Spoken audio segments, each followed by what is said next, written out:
everyone. Welcome to the eighth episode of the Good Vibes Only show. Joining me today is Miss Priyanka, who is the founder of Hear Me Out.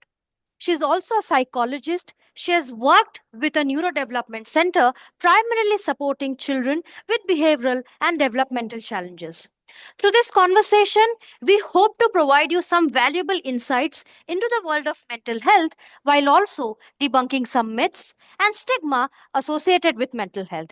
So, let's dig into this conversation and hear everything about mental health and psychology from Priyanka. Hi, Priyanka, how are you doing? I'm good, Shavani. Thank you. How are you? I'm good. I'm good. So I'm so excited to have you and thank you for doing this. I'm equally excited to be part of the show. It's truly, truly honorable for me to be part of this. Thank you for having me here.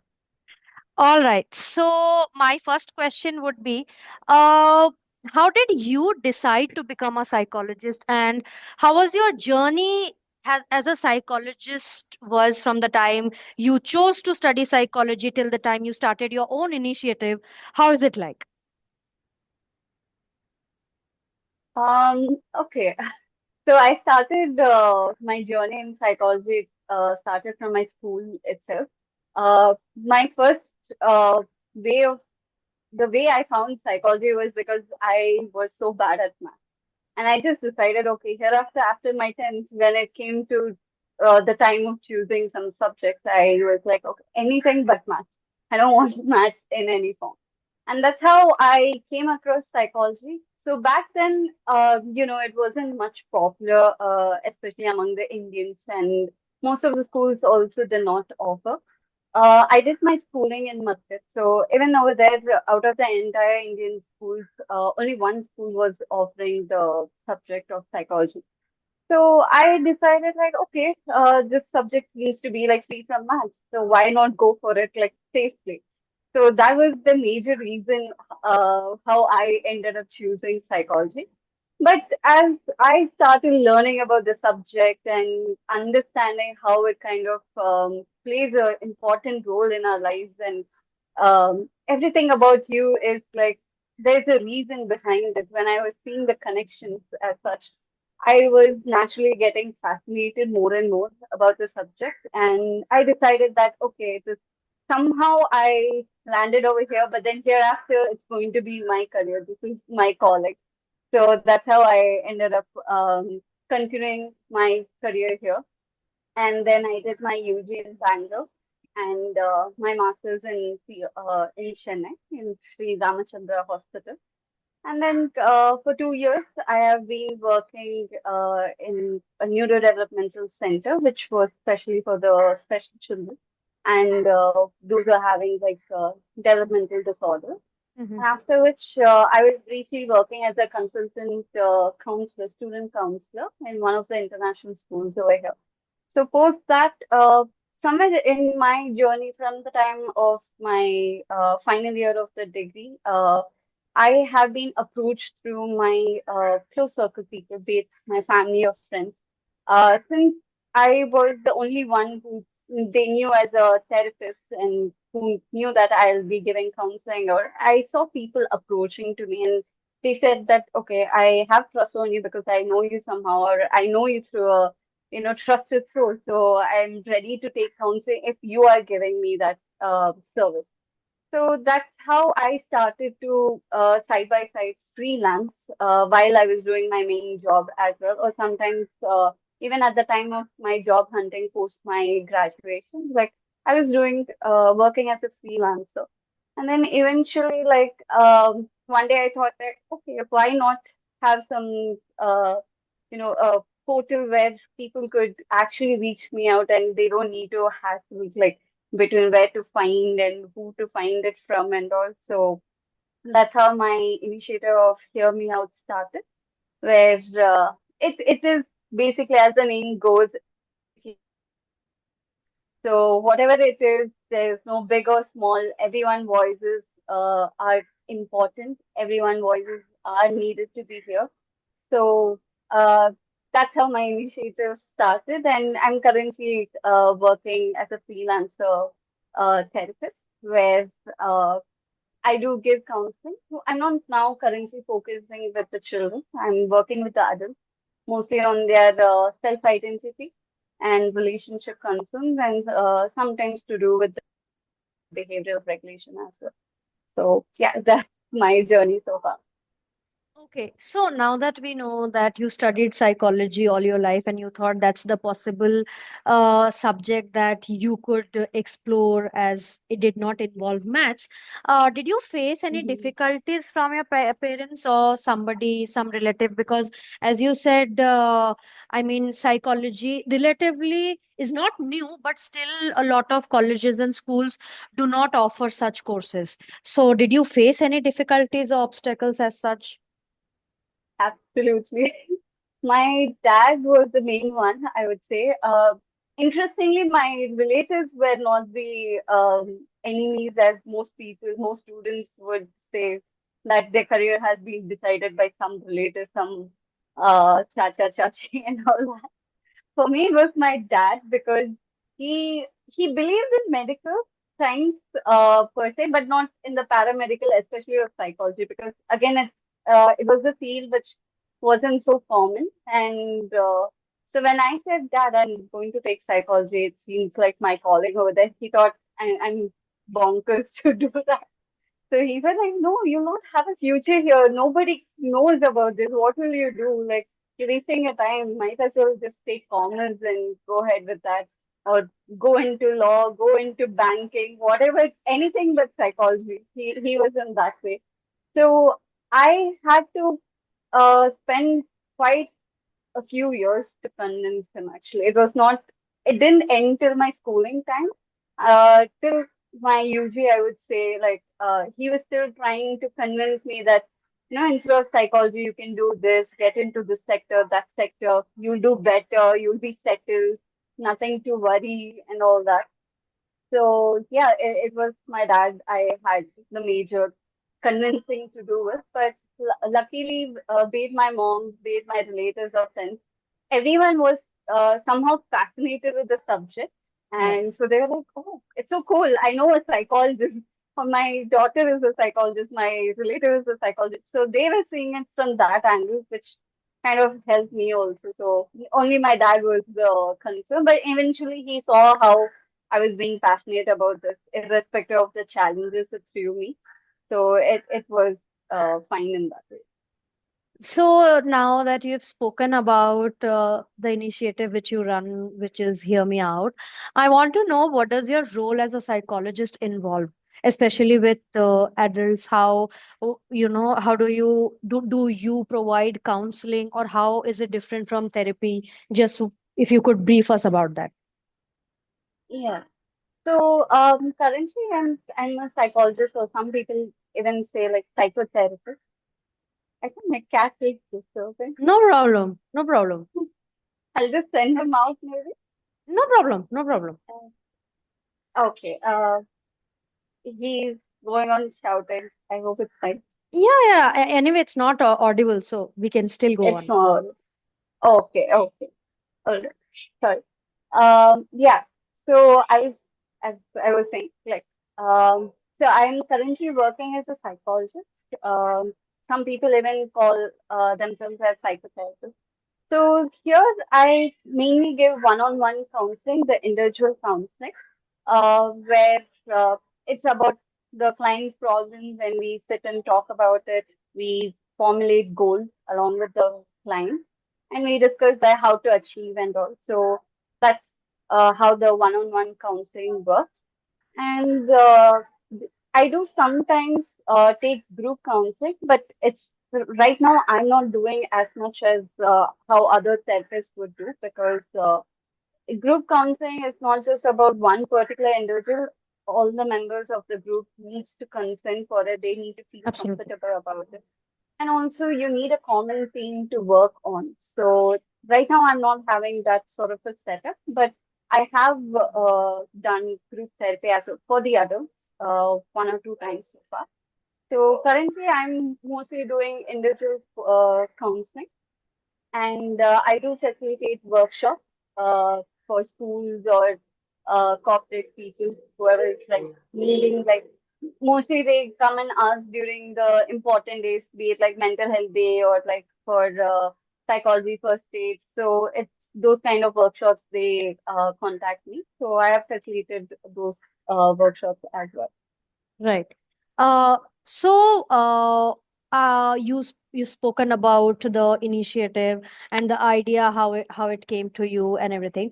How do you assess problems? As in, you just mentioned that you set goals, certain goals, both of you set, and Mm. the individual sets goals, and then you act upon it. So, how do you assess whether this person is in requirement of counseling or therapy, for say?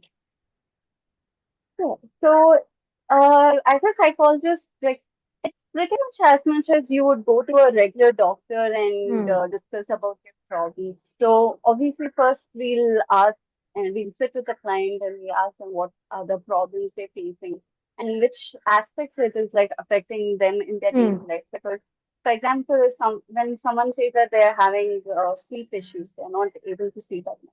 So we do ask interconnected questions whether like their work is being stressful or Hmm. some aspect in their family life or in their personal life that is like bothering them in certain way.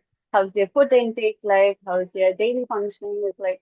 So we take all kind of related questions with the concerns that the clients come and tell us. And based on that, if needed, for example, if I feel my client comes and tells me they're feeling stressful, and with whatever other related questions that I have asked, I'm suspecting that they might be anxious. So we do take a small anxiety assessment where Okay. it is not clinical assessment, where it doesn't mean like just because you get the result saying like, okay, there might be high anxious level for this person, it doesn't become like a clinical diagnosis.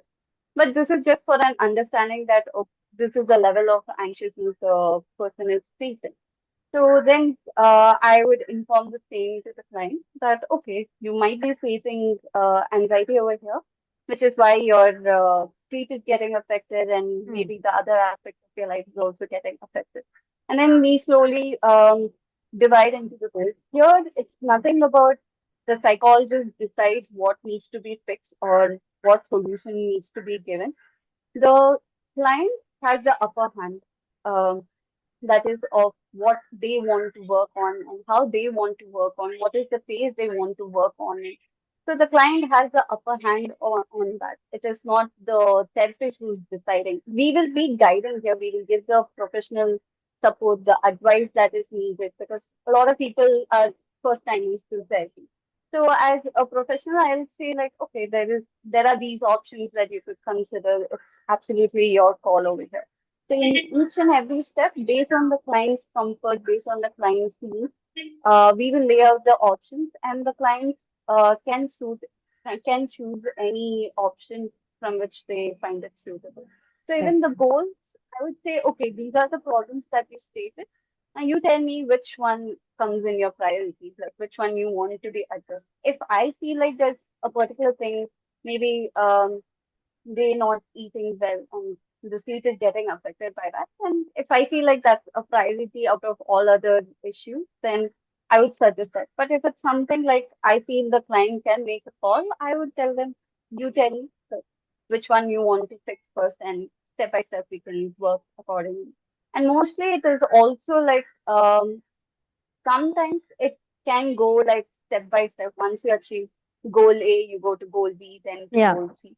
Sometimes it's like, at one single time you're like addressing the various problems. So it's because it is interrelated.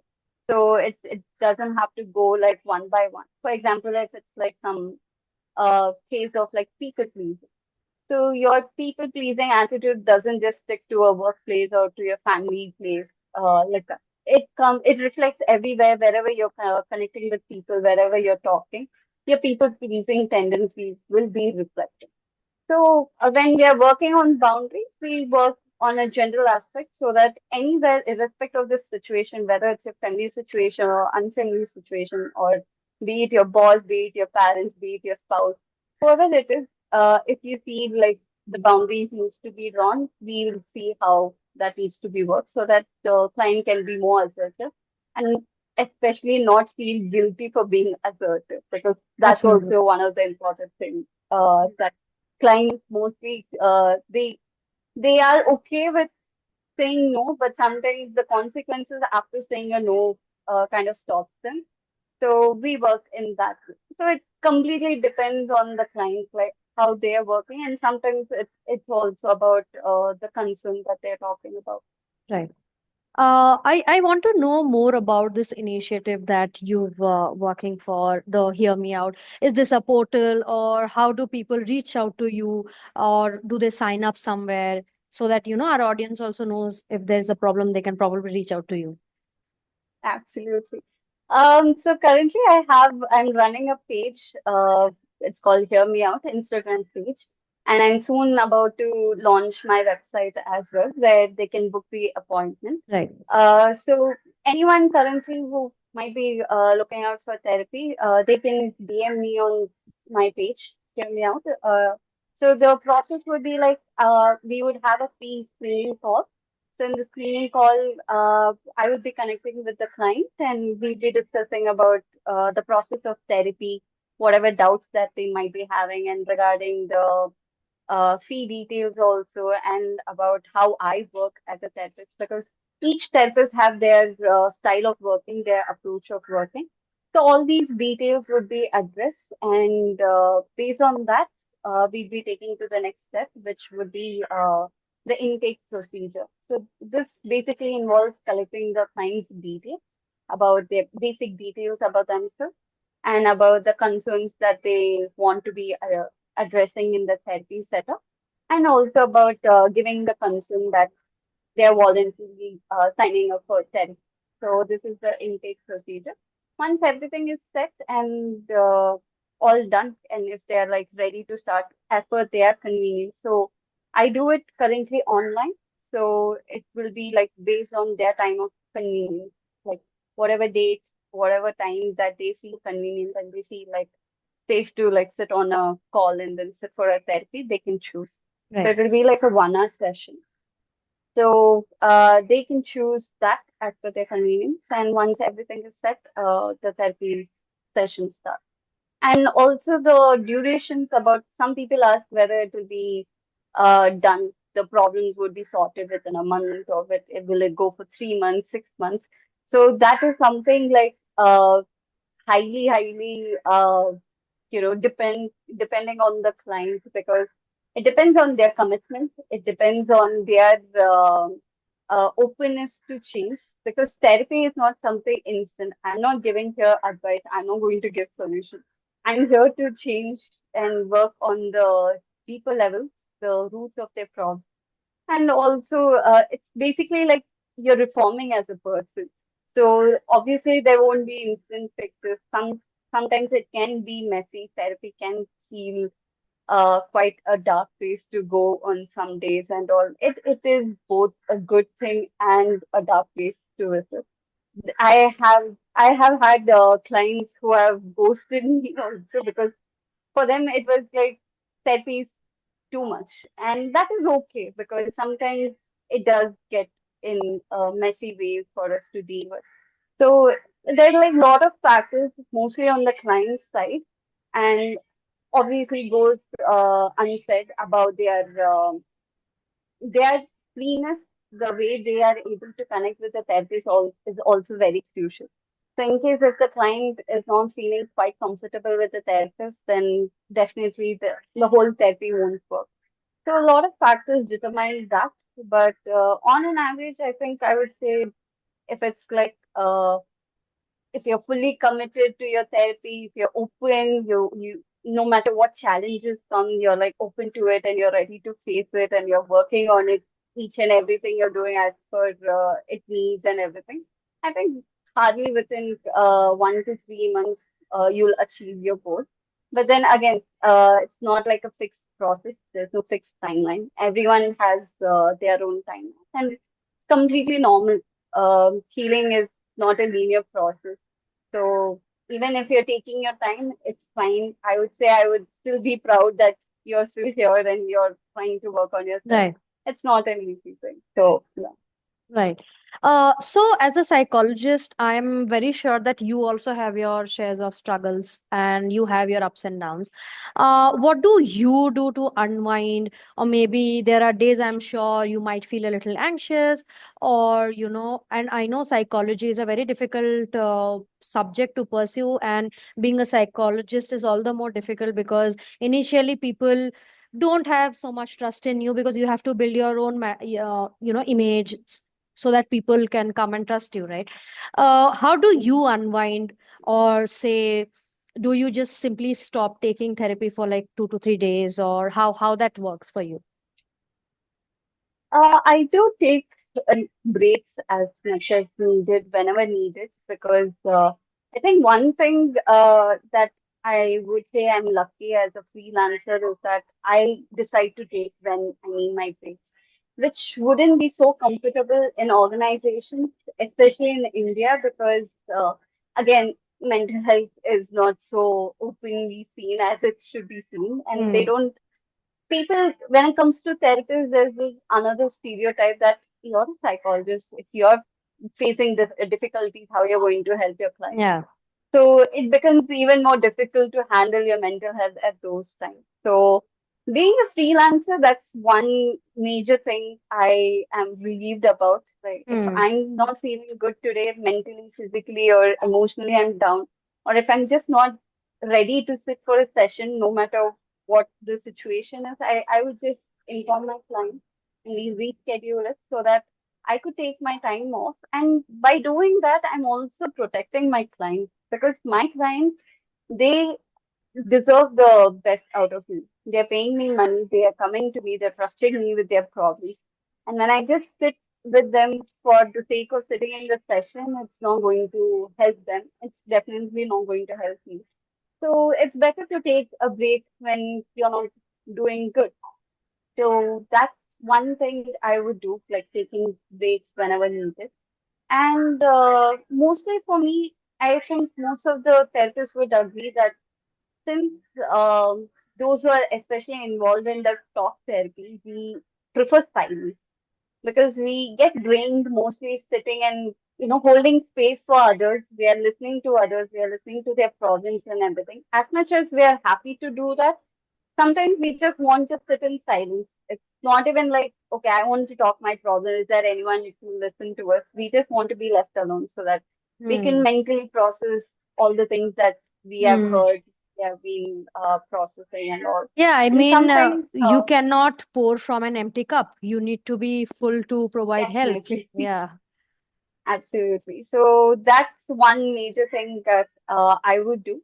And also having some physical movements, especially if you're like an online therapist or freelancer therapist. Mostly it's like work from home job. So having some physical movements, whether it's going for a walk or just having some dance at your space or some sort of physical movement also helps. It helps you to regulate your body is like releasing those pent up stress, emotions that you have received from your clients and all. So these are like my go-to small strategies that I use. But yeah, mostly it's like when I take that break, when I sit in silence and I just let my thoughts to flow through and whatever it is, like whatever emotion that gives me, I don't restrict them. I just sit with it, and if it if it's making me feel in a certain way, and if it's too much for me to handle, then I do go to my therapist. So all the therapists have their own therapist as well. There's like a godmother over there.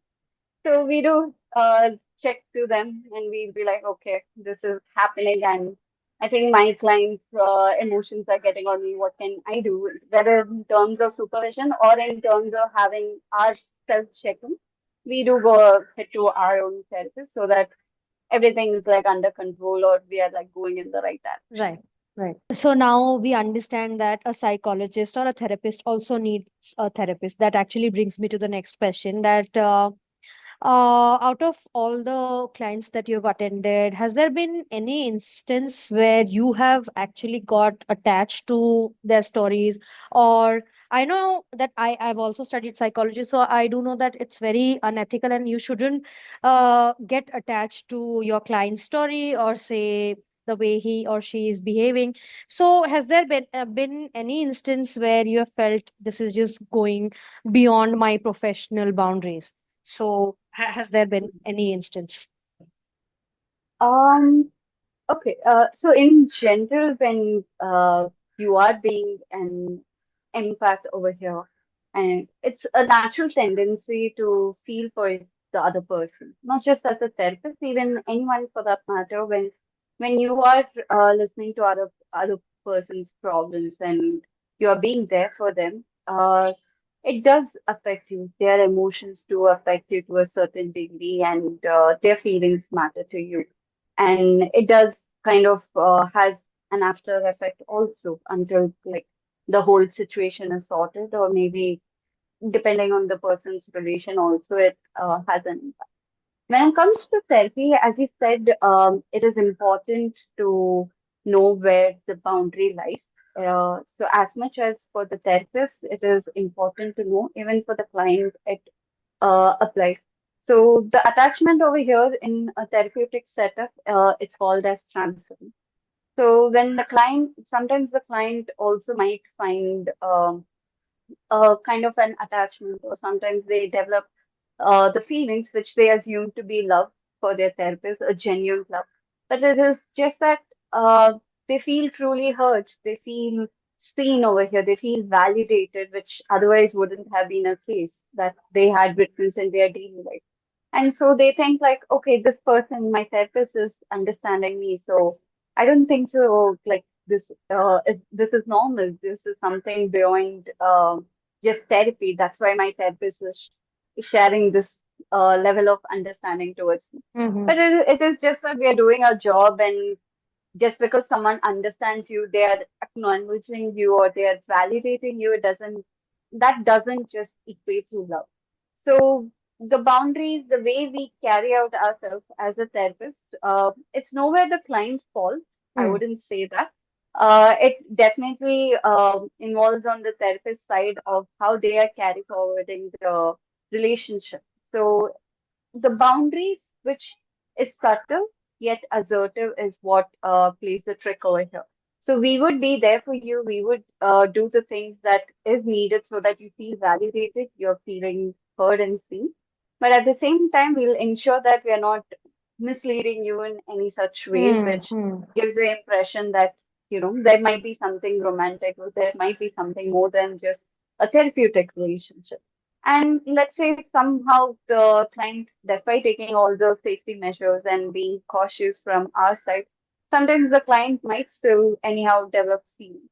So in those cases, as per the ethical standards, we have to terminate the therapy session, not because the client doesn't deserve therapy. It's just that it won't be as effective as it was supposed to be. Will there be So a here bias? I'm there will definitely be a bias. There will definitely be, because you're not seeing from a logical side, you're Yeah. being more emotional, and you Yes. might be listening to me or you might be doing things because from the emotional aspect, not because of your own Mm. um, need. So that's from the client's perspective. Now, coming to the therapist's point of view, Mm. it is called as counter transference here. So here, if the therapist by any chance, if they feel romantically attracted to their client, that also immediately, as any good therapist, you should be terminating the uh, therapy session because it is unethical. And while there is a debate about whether to be open about this reason to the clients or not, I would say maybe at least for the therapist practicing in India, they can have their choice whether to disclose the exact reason or not. Because Mm. again, there's like a lot of nuances that goes under this. It's not like you could simply say a reason and the client wouldn't necessarily agree to it. Right. Sometimes it can also backfire. So their whole trust with the therapy itself and their therapist process, it can get affected. They might not again go for a therapy if they feel like they're being betrayed Mm. by their therapist. So those nuances are there based on the client, based on how far the therapist can handle the reality of it. They can choose how they want to Hmm. give the reason to terminate it.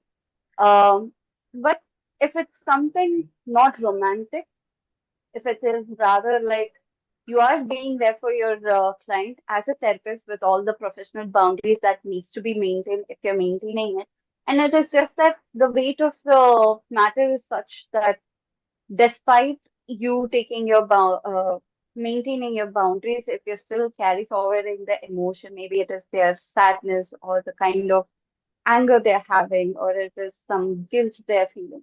So every therapist actually, after the therapy session or in between the therapy sessions, we do think about our clients. Sometimes even of our old clients, we would be thinking like, I hope so and so is like doing fine. I hope Right. they are in a better place today, and I hope they are able to protect themselves today compared to what they were before. So we do have those sort of feelings, and it is not coming from the place of attachment per se. It is just as a well-wisher, we care for them, and we just want the best for our clients, and they are in our thoughts, but in a right sense, in the right limits, I would say. It Hmm. be like so anything if it is getting more like an obsession or more like towards the romantic side, then it is a problem. You should know that this is the time to call it quits. Right. So that's the major difference, I would say, be it from the client or the therapist side. So Priyanka, I want to know that now that we've spoken about therapy, counseling, and transference, counter transference, everything, I do know that there's a lot of taboo still going on in India regarding therapy, counseling. If you seek therapy or counseling, people often term you as mad, that you've gone bonkers or things like that, right? I want to know from you, what are the major psychological myths that are associated with mental health, if you could list any of them? Yeah, absolutely. Actually, I'm glad you asked me this question. So I would there are these common topics that has been addressed. First of all, there's been a huge amount of awareness in the last 4 5 years, ever since we have been hit with the pandemic COVID. True. So there's been awareness about mental health, about therapy, and people are now Hmm. being more open to talk about therapy and mental health related topics. Hmm. So that's like one positive shift that both from the mental health industry side as well as from the commoners that we are seeing today. But despite all of this awareness, despite it trying to get normalized, why is it being a taboo? Is I would rather start talking about the not so commonly talked about topics, which first thing, yes, there is a fear of judgment. A lot of people, especially when it is the first time they're taking therapy, they are hesitant. They don't know how it will turn. They are scared that they might get judged by the therapist. They get Hmm. scared that what if the society judges me? What if my friend circle or my family judges me? Hmm. Or they declare me as mad, as you said. Hmm. So there is that fear of judgment. But I think the taboos in the present context is more like, as I said before, if someone is coming to therapy and when we're having the screening time where I'm sitting and clearing out their doubts, most of my clients ask the question about, okay, when can I get better? And what is the time period? So they're Hmm. expecting for a instant solution Magic or to for a happen. yeah, so it's not an overnight process. Hmm. Healing, it's all about you willing to change. It's about your commitment. And we are trying to change your perspective so that in the future, even without therapy, you can do better, you can be Hmm. better, and you can attract the things that you rightfully deserve. So it is not an instant solution. Even when you're going to a doctor and they suggest you antibiotics. They say take for 7 days and then we'll see what it is. And if needed, they'll say maybe another 2 3 days if your symptoms persist. So this is not just your mental health, but your social well-being, physical well-being, everything comes into play. So we Hmm. are trying to work on your emotions. We are trying to work on your behaviors as needed. We are trying to change your thinking patterns or Hmm. belief system that is like stopping you from your progress. So all these aspects are there, and this is not something that can be achieved overnight. Hmm. So A lot of them do not come to therapy because they feel like, what's the point? Like, even if I go there, I won't get it within this period of Mm-hmm. time, or it won't be like they could do anything about it. Even if I share my problems, what is my therapist going to do? That's how they Mm-hmm. see it. Mm-hmm. So that's self-created stigma more than about society creating that sort of thought. The second thing I would say is about not having awareness. Now, over here, the awareness isn't about therapy per se or mental health. People are aware about it, but they don't know where to invest. A lot of people just go to any random person who might be claiming to be a psychologist because they did some certificate course or they just know a couple of topics going through Instagram reels, and they'll be like, yeah, I know what is happening here. It's all you, self-love, self-care. They just know these fancy words, common words, and they say like, I can heal you, I can change things for you. Or they might be choosing life coaches who, again, they mostly work on the surface level. They work on your lifestyle, maybe, but they don't work on a deeper level on your roots as a therapist would. So there's still that lack of awareness among people where they're investing in. And then how it turns out is like they go to the wrong person without properly exploring about the person's qualifications, about what they do, how they do, about their approaches. As a client, you have the full rights to know about your therapist. Mm-hmm. And any detail you ask, if it is valid, if it is relevant to the therapy setup, the therapist does owe you an answer to it, and based on that, you can decide whether this therapist is eligible to sit with you in therapy. So it's the client, as much as the client thinks, or people in general, they think that they don't have power if they go to a therapy or if they sit with a therapist.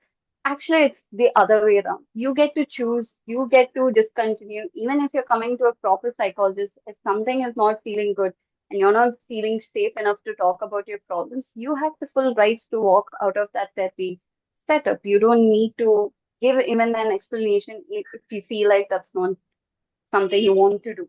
So the client has always the power throughout the therapy session, whether before joining a therapy or after, during the process, anytime, any where you feel that this is not working out, or if you feel like the therapist was just wasting your time, or you're not feeling any sort of progress, you can, quit out of it. Or if you feel like, okay, maybe I do have a trust on my therapist, but then it's somehow not working for me. I don't like this particular approach that he or she is using with me. Maybe I want to try some different ways or methods. Definitely, a lot of a good therapist will definitely welcome your feedback. So if you are giving a feedback to your therapist saying it's like, hey, this XYZ method is not working for me, or I don't want to sit and simply do journaling, or I don't want to always talk about this, or maybe let's keep this Mm. topic later. Whatever it is, if your therapist is uh, following all the ethical process and if they're being professional, they would respect your boundaries, they would respect your opinion and work a way out of it. If you find them they're not listening to you and they're just trying to impose their knowledge, their opinion onto you, that's clearly a red flag, and the client can easily, call it quits and they can run away. So having that awareness, nowadays you have the information online. Simple Google can give you a list of things that you need to prepare. Even on my therapy page, I have kept a checklist before going for a therapy, especially if it's your first time. What are the things that you need to be aware of, and what are the things that you need to be prepared with in your first therapy session? So these things will help you not only to choose the right person, right therapist, but also prepare you to know like what to expect out of therapy and how to approach your therapist. What can you say? What can you ask them so that you get the utmost care and the needed service from your therapist. Right. So yeah, it's all about this. So I also want to know that as human beings, we also come across situations where we feel a little anxious or maybe find it difficult to do our day-to-day activities. In such cases, What do people need to prioritize mental health? Or just as you said, it's very important that we are aware that we are not well, or maybe we need to seek therapy. What is that one thing that people need to do in the very initial phase to dissect through life, or say just to keep one's mental health in balance? Right. So I would say not every problem, or just because you are suddenly feeling sad for a couple of days, and it doesn't mean like you have to immediately hit a therapy session and go for a therapist and ask them like, am I having this, that? That's not needed, and not every problem is something that needs to be discussed in a therapy room. And not every problem that might be triggering you, it is not definitely a trauma response, as people very casually use these days. It's Yeah. not necessarily like that. We all have emotions, and we can get angry, we can feel anxious, we can feel scared without having a backstory, without having a past attached to it. So one thing I would want people to know is that whatever emotions you're feeling, don't immediately jump into conclusions thinking that, okay, this it's because of some trauma response, or if it's because of this, it's because of that. I've been traumatized. I'm in depression. Don't classify it like that. Don't categorize yourself in some sort of clinical diagnosis, because that's going to affect you more negatively than it's going to help you in any sort of way. Mm-hmm. So that being your starting point. The second thing that you could do is first take time out. I think these days, be it because of our work life or because of the way the lifestyle that we are living in, we're always sitting with some of the other screen Mm-hmm. in front of us. Mm-hmm. So that itself is exhausting. You're getting exposed to a lot of information than needed, Mm. be it your information about your friend circle, be it about news around the world, everything is holding space in your mind, and it is creating some sort of impact, either through comparisons or some sort of negativity, or it sometimes even induces some sort of existential crisis within a person. Mm. So if you're feeling down and you're not sure what exactly is affecting you, you're just feeling some sort of, most of the time people say, I don't know what I'm feeling, but I don't feel like doing anything, or it's just like this Mm. void within me. So Mm-hmm. take some time out. That's your first call from your body saying, like, wait, I'm being overwhelmed here. I need a break. I need some, break from all these information that I'm hearing through my senses. Let's have a break for ourselves. Let's do nothing, maybe. Let's not hear anything. It's okay. Even if the world is going in a Mm. pace over here, let's just take a break. Let's take it slow. That's your body's way of telling, and which is why you might be feeling blue or you're Mm. down. You don't feel interest to do anything or hear anything. So respect that call from your body, and take a day or two, or even if it's for a week. Sit with yourself and just silently be an observer over Mm. here. You don't need to always play a role in all the social settings, or you don't have to always do something. Sometimes it's okay to rest. It's okay to take a break when you're Mm. not doing well. So respect that. That itself would give you an idea of if there's some actually a problem that is beyond this, you will get to know about it. Or if it Mm. is just because you're feeling overwhelmed because of this too much of information and stimuli, then eventually, when once you take your break, you'll be fine, and your Mm. body will be like, okay, we can get back to the Mm-hmm. process. We can again do our things. Let's carry on with our daily life. So that's one thing. And now over here, when it comes to something like you realize, okay, there's something beyond this. There's something deeper that is affecting me over here. You can at this point think, and this is where your research of finding a therapist, and if you have your own contacts through which you can get some known therapists.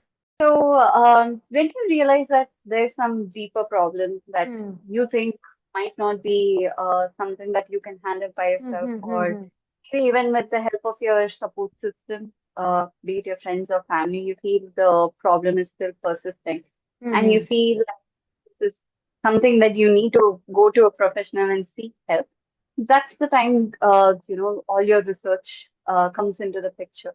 So try to find a therapist, whether through online or through your known resources, if there's any contact that you could fetch, and explore about them. Try to get information about them. You can even directly ask your therapist. No one is going to say no to it.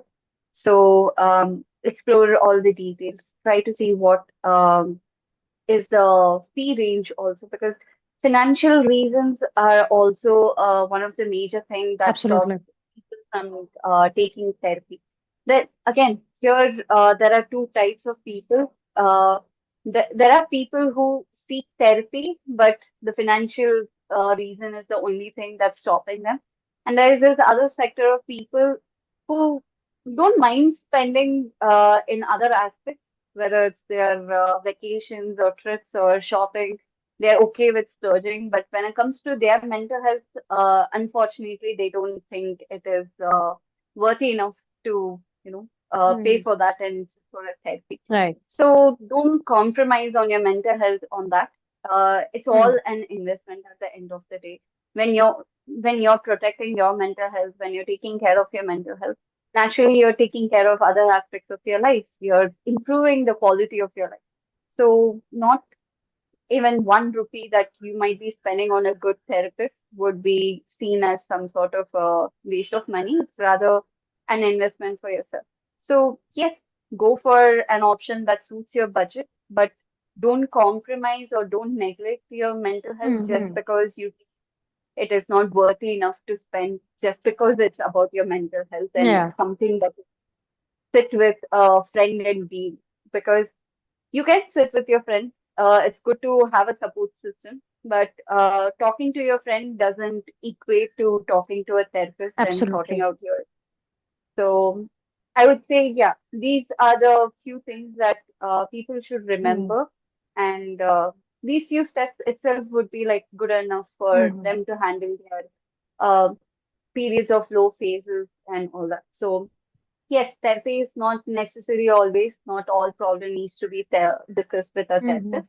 But at the same time, when you are going for it, don't neglect it for silly reasons. And also always do your research before you choose a person, because so that you don't lose your money, your time, and your energy. Right.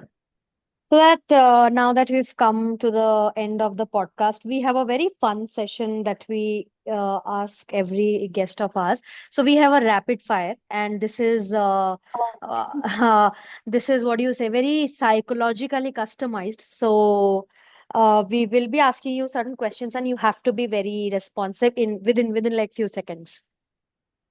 Okay, I'm not sure how I'm going to do, but sure, we'll bring it on. Okay. Describe therapy in 3 words. Therapy, a place where you can be yourself without any sort of judgment, a place where you can be heard, seen, and validated. Okay. What is your unwinding mantra as to what you do to unwind yourself? One thing. Silence. I would just buy some ice cream or chocolate and just sit watching a movie, maybe, or just go to my balcony, sit, be an observer, and just watch the nature there. So it's not mantra per se, but I would say like a ritual. Okay. Okay. So, if not a psychologist, what career would you choose? That's a question I never thought about Hmm. that, because Hmm. even when I was challenged to choose some other thing, I was like psychologist or nothing. So maybe if not for like an actual psychologist, like a therapist per se, I would have remained in the field of psychology, maybe in another form. So maybe as a researcher or as a psychology teacher, because I knew that I have to be in psychology. So no other job would So, be no other suitable alternative for as it. such. No, maybe within the field of psychology, some other job, Yeah. but not outside psychology. Okay. So this is a very fun question that I want to know. Out of all the psychologists, as in the psychologist, the father of psychology, say, or Sigmund Freud, or out of all these I people, know what this is if going. if you would pick somebody to go on a date with, who would it be? or anybody you like, or maybe back then, if you were born in that age, who would that be? Okay, this can get controversial. I No, would I say meant just Sigmund for a. Freud. Okay, why so? He has been, okay, as you know, you have studied psychology as well. Like his theories has been a controversy. It has been a controversy back then. It is still a Controversy controversy. now. Also, there are people Hmm. still agreeing to certain aspects, and we are seeing certain theories of his in our modern day world Hmm. Hmm. also. Hmm. He's always the limelight for controversy. So I Hmm. think going on a date with someone like him itself would be a controversy. But then, yeah, I would like to go on a date, not because of like romantic aspects, but I am fascinated by his mind, the way he has thought about Hmm. things, the way Nice. he has Hmm. called out certain things. So, being a person who gets fascinated by other people's way of thinking, the way they perceive the world, I think I would pick Sigmund Freud for that reason. Okay. What is your go-to stress buster after a long day at work? Go to stress buster. I would say call with my best friend, or Hmm. maybe if I can, because sometimes like I would like to have a long chit chat with my mom, but again in a DC household that sometimes can backfire you. So on those times, I would be like, okay, let me ring up my best friend and yeah, well, a long banter, whether be it my work or be it Hmm. Hmm. something Hmm. other aspect of my life. I would just do. So with these two people, it's like more than them talking to me, it's me talking to them. So that's like a huge stress buster for me. Okay, so now the last question. What is the most silliest and weirdest question that somebody has ever asked you as a therapist? Um, I think the very common question is that can you read my mind? That's the most common I serious. saw that Every coming. psychologist, exactly like you be a psychology student, you be a psychologist, you say you know psychology, anyone would ask you to read their mind. So that's a very common thing. But then for me, more than a question, I would say like I have noticed a pattern with people, be it my clients or be it from the people, especially from the male population. If they don't I've seen men who respect me for my profession. They do respect the job that I do or how it is generally being carried out. But if you say them, okay, maybe Hmm. even you can take help if you need to, or like something is here, I think you need to maybe consult a Hmm. therapist. When those kind of topics come, or uh, let it be like someone else have told them as well, they don't like that because they immediately jump into the Hmm. conclusion that, no, what is wrong with me? I'm not mad. So, with those people, like when we sit on a debate about, okay, what is therapy, how we do, this is what I do, how it is wrong. So, when I kind of challenge them, they come to a point where they know I am right or they agree with my point being right. But at the same time, their internal belief system is like, trying so hard to like prove me wrong. So they come Yeah. into that conflict position. And they openly outright tell me that, you know what, I hate you that you're being right here. I know you're making sense, but I hate you so much for being right. Yeah. So I don't like you. Let's drop this topic. So Right. that's something, a common pattern, especially with people who resist therapy, who see therapy as like nonsense or not so great about it. In that sort of way, they say that. And my clients also have experienced that sort of a situation with me. So Right. for me personally, that's quite common. Okay, now that we will conclude this episode, thank you for joining us today. And I'm really grateful that you could share some insights into the world of psychology, mental health. And I really like the fact that being a psychologist and a therapist, you do understand that. Every emotion need not to be addressed, or as you said, that if you're feeling Need sad not or be say fixed. lonely, need not need a therapist as such. I mean, there are certain things, persisting things, and if certain things can be handled, they can be handled, right? You don't need a therapist. So a Absolutely. lot of people do not say this because, of course, as you said, there's a financial aspect to that as well. And I'm really glad that you could share all this, and thank you for joining us today. So we end the Good Vibes Only podcast here. This is our Thank eighth you so much episode, for having me. and thank you for making some time. We will see you maybe in person someday and discuss more about mental health. I'm looking Uh, forward for that. yes, till then, please watch the Good Vibes Only show. I hope this episode just comes as soon as it can get edited. So let's see how it goes. And I hope you also like being here and sharing all this with us. Absolutely, absolutely. I would say a personal thanks to you for giving me a chance, a platform where I could speak about my field and about a little about myself. So it's definitely huge for me, and as I said in the beginning, I'm truly honored to be part of this. Thank you for giving this opportunity, and as much as I'm also looking forward for an opportunity to meet you in person and maybe another Yes. podcast in person Yes, as well. yes, absolutely. Okay, thank you for watching the Good Vibes Only show. I'll see you in the next one. Till then, please wait for this episode because I know you will get a lot of insights about mental health. If you are one who's suffering from these issues, this will surely help you.